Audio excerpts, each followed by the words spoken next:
Hello, and welcome back to Tutorial Grounds. Today I will be recapping a 1994 thriller film called Disclosure. Bob Garvin, who established and runs a computer technology company called Digicom, intends to retire once his company combines with a larger entity. Tom Sanders, who oversees the production line, anticipated being elevated to lead the CD-ROM department. However, Meredith Johnson, who used to date Tom and played a key role in the merger, gets the promotion instead. Garvin's decision was to break the gender barrier and promote a woman as a tribute to his deceased daughter. Meredith summons Tom to her office to discuss operational issues concerning the CD-ROM production line in Malaysia, but instead she sexually coerces him. Initially, Tom responds to her advances and agrees to oral sex, but he rejects her attempts to engage in full sexual intercourse. Meredith becomes furious and threatens Tom as he leaves. Later that night, Meredith phones Tom's residence and deceives his wife by informing her that the meeting the following day will commence an hour later than scheduled. This ploy results in Tom arriving late and Meredith taking his place in a meeting with the merger partners to discuss the issues with the CD-ROM drives. During the meeting, Meredith pressures Tom into admitting that he has no knowledge of the cause of the problems. Tom becomes aware that Meredith has accused him of sexual harassment and reported it to legal counsel Philip Blackburn. Digicom officials are worried about the negative impact of this scandal on the merger and demand that Tom accept reassignment to a different location to avoid it. If Tom agrees to the outplacement, he will lose his stock options, destroy his career, and face unemployment because the other location is slated for sale after the merger. However, an anonymous email from a friend leads Tom to Seattle attorney Catherine Alvarez, who specializes in sexual harassment cases.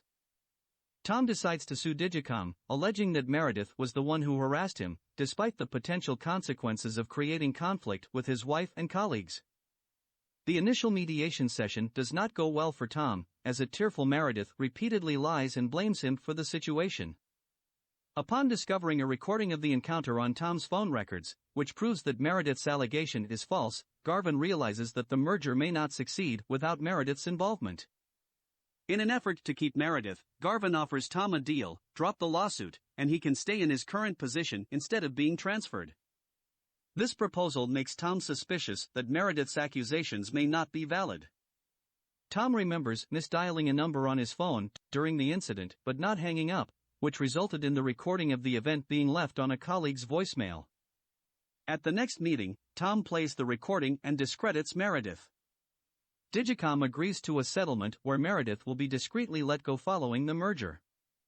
Tom rejoices in his apparent triumph, but he receives an additional email from a friend, warning him that things are not as they appear.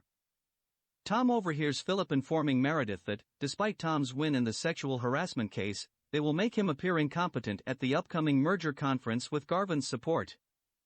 As the issues with the CD-ROMs are attributed to the Malaysian production line, which falls under Tom's jurisdiction, he could be terminated for causing these issues.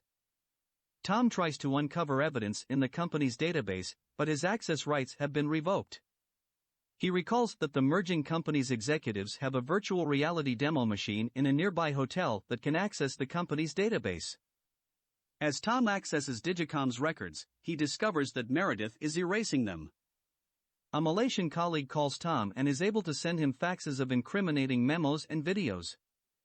The evidence demonstrates that Meredith and one of the heads of operations in Malaysia agreed to modify the production requirements that Tom had established, without his knowledge, to curry favor with the Malaysian government and save money for the upcoming merger. Because of Meredith's complete lack of technical knowledge and experience, the production changes she mandated resulted in the issues affecting the CD-ROMs, which Tom is responsible for. During Tom's presentation at the conference, Meredith brings up the production problems, but he now has evidence to publicly expose her direct involvement in causing the hardware defects. Meredith angrily accuses Tom of seeking revenge and justifying her decisions involving the changes while continuing to blame him for poor decisions.